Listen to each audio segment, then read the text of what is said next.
Ahora vamos, en este audio voy a desarrollar bíblicamente el pecado de no muerte. Pero entonces me voy a ir un momento a la cita bíblica de 1 de Juan, capítulo 5, versículo del 13 en adelante. Dice así, 1 de Juan, capítulo 5, dice, del 13 en adelante, dice: Yo he escrito estas cosas a vosotros que creéis en el nombre del Hijo de Dios, para que sepáis que tenéis vida eterna, y para que creáis en el nombre del Hijo de Dios. Entonces, en el versículo 13, creer no me corresponde, pero eso lo podemos desarrollar en otro momento. ¿Cómo es el creer? Dice 14, y esta es la confianza que tenemos en Él, que si pidiéramos alguna cosa conforme a su voluntad, Él nos oye. Entonces, la voluntad de nuestro Señor Jesucristo está en el entorno de que una persona sea libre del pecado de muerte, ¿verdad? O del pecado de no muerte.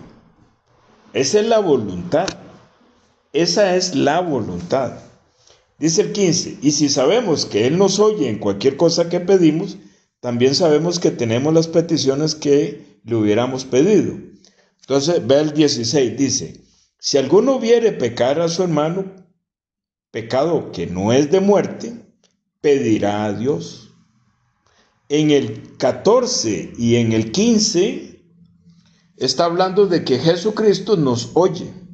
Entonces, si yo veo a un hermano mío en Jesucristo, que es nacido de nuevo, pero que está practicando el pecado de no muerte, o sea, que está en una inmoralidad, por ejemplo, que está robando, que está haciendo adúltero con su esposa, que está tomando mucho licor, yo amo a ese hermano. En el capítulo 4 aquí de esta carta, el apóstol Juan está hablando que tenemos que amarnos unos a los otros. Entonces yo tengo que pedirle a nuestro Señor Jesucristo y a nuestro Dios por ese hermano, porque está pecando un pecado de no muerte. Perdón, está pecando, está cometiendo pecados de no muerte. O sea, está haciendo transgresiones. Entonces, si yo pido, tengo la seguridad de que Jesucristo, porque esa es la voluntad, Él nos va a ayudar y esa persona va a dejar de pecar el pecado de no muerte, ¿verdad? Pero Él dice, al final del 16, Él hace la diferencia. Hay pecado de muerte por el cual yo no digo que se ruegue. ¿Qué significa? El pecado de muerte, o sea, ser libre de Satanás, es única y exclusiva, los dos pecados, lo estoy diciendo mal. Los dos pecados son resortes, o sea, es voluntad de Dios. Dios Padre, Dios Hijo, Dios Espíritu Santo, ¿verdad?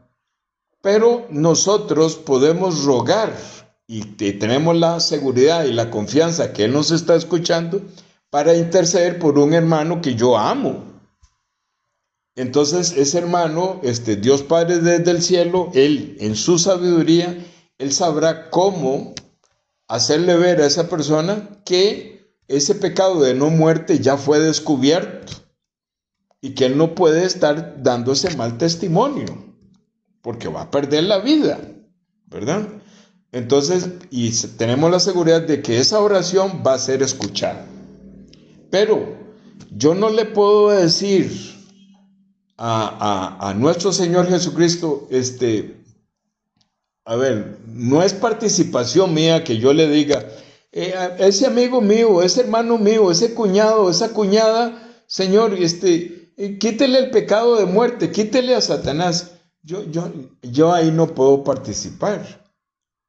La única participación mía es en oración, en ayuno, dejar de ver televisión, ese es el ayuno, por decir algo, yo le puedo rogar a Dios, a mi Señor Jesucristo: Señor, ten misericordia de mi cuñado, de mi hermano, que tiene el pecado de muerte. Señor, haz tu voluntad, haz tu voluntad. Hasta ahí llega mi petición. Y es Dios Padre, que viene con su mano poderosa, según Isaías 53, viene y le saca la serpiente a esa persona ya es libre del pecado. Entonces ese cuñado, ese hermano, llega donde mí y me dice: ahora entiendo todas las cosas que me decías y que yo te rechazaba. ¿Por qué no me explica más y más y más? Porque ya esa persona volvió en sí, ya no tiene la serpiente, entonces ya quiere escuchar acerca de la palabra. Pero el que quita el pecado de muerte es el brazo de Jehová. Y después de que Jehová quita el pecado de muerte, coge a esa persona y la lleva y la pone enfrente de Jesús. Entonces Jesús dice en el Evangelio de 6: todo lo que el Padre me trae a mí, yo no lo desecho, o sea, yo lo salvo. Así es como funciona ser libre del pecado de muerte. Pero también funciona cómo es que una persona, nosotros podemos rogar a Dios para que esa persona que está cometiendo pecados de no muerte, o sea, que está dándole rienda suelta a sus deseos de la carne, ese es el pecado de no muerte, y que está dando muy mal testimonio. Pero como está dando mal testimonio, entonces Dios desde el cielo le podría quitar la vida para que ya no dé mal testimonio, pero yo no quiero que se muera. Yo quiero seguir que mi amigo, mi hermano, mi esposa, mis hermanos que yo amo, todavía estén aquí en la tierra para que ser usados para la evangelización. Por esa razón es que el pecado de no muerte, yo sí puedo pedir. Pero el apóstol Juan dice: por el pecado de muerte no se puede pedir. Entonces, ¿cómo se es libre del pecado de no muerte? En 1 Juan, en el capítulo 1, dice: teniendo comunión y confesando el pecado de no muerte unos a otros, y entre unos y otros, orando al Señor, Él nos limpia del pecado de no muerte. Ahí lo dice en 1 Juan capítulo 1 y capítulo 2. Pero también el Señor Jesús nos dejó el lavamiento de pies en el Evangelio de Juan, capítulo 13, en el versículo 10. Lavamiento de pies, ¿qué significa? Que estamos libres de la serpiente, estamos libres del pecado de muerte, pero en el caminar en el mundo, nuestros pies, eso es una metáfora, o sea, los deseos de la carne nos inundan. Entonces el Señor Jesús, en el lavamiento de pies, Él limpia ese pecado de no muerte. Dice lavamiento de pies. Lavamiento de pies incluye dentro agua, y agua es la palabra de Dios. Entonces cuando cuando el Señor me está usando para pedir por un hermano que tiene pecado de no muerte, tengo que lavarle los pies. ¿Qué significa? Tengo que compartir la palabra, porque es la palabra la que le quita el pecado de no muerte. Está en el lavamiento de pies y está en muchas partes. Está, por ejemplo, en Mateo 20:14, cuando al final este padre de familia le dice a este que está murmurando: amigo, toma lo que es tuyo y vete. ¿Qué significa? Significa que esa persona que está murmurando es salvo. Pero está murmurando. ¿Qué es murmurar? Está cometiendo pecados de no muerte. Pero no es desechado porque le dice amigo. Y también en estos días, leyendo 1 Samuel capítulo 30, es aquella historia que David, para no seguir huyendo de Saúl, él decide en su corazón por un tema de él, ¿va? Decide y se va a refugiar con los filisteos. Y entonces uno de los generales de los filisteos, Aquís creo, le dice a David: ahí en la tierra de Siclac, vaya con su ejército y sus esposas y su familia, quédense ahí tranquilos. Pero David toma esa decisión sin consultar a Jehová. Entonces, ¿qué pasó con David ahí? Que está cometiendo un pecado de no muerte. Entonces, el Señor Jehová, para llamarle la atención a David, ¿verdad? Y le manda un nalgazo, o sea, le manda digamos, una exhortación muy fuerte, ¿verdad? ¿Cuál es la exhortación? Que Amalek invade Siclag y lo quema. Pero dice claramente que no pierde, o sea, que no pierden la vida, no pierden nada. Pero entonces David se da cuenta, va, que por una decisión loca de él, se fue huyendo y se refugió con los filisteos. ¿Qué significa? Se refugió en el mundo. Perdió la fe David.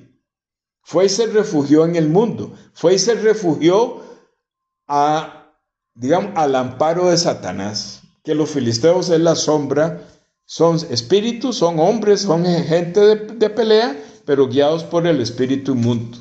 Fue y se escondió ahí. Eso no le gustó a Jehová. Por eso envió a Amalek, que es la sombra de la carne, y quemó Siclag. Pero entonces, ¿cómo es que David es restaurado? Él se acuerda y dice, para poder ir a la presencia de Dios, tengo que ir con el efod. ¿Qué significa el efod? Significa que él está vestido de sumo sacerdote y puede entrar en la presencia de Dios y consultar. Entonces, él se pone el efod. ¿Eso qué significa? Así Jehová lo está guiando. Entonces, él es libre del pecado de no muerte por haberse ido a esconder a Siclag, ¿verdad? Y una vez que él está cubierto con el efod, o sea, no se le ve el pecado de no muerte, no se le ve porque el efod lo cubre. Entonces consulta con Jehová y Jehová le dice, vaya tras ellos, los vas a alcanzar y los vas a derrotar y no van a perder nada. Así es como se es libre del pecado de no muerte en el caso de David. Y hay muchos ejemplos, pero de momento voy a dejar esto hasta aquí.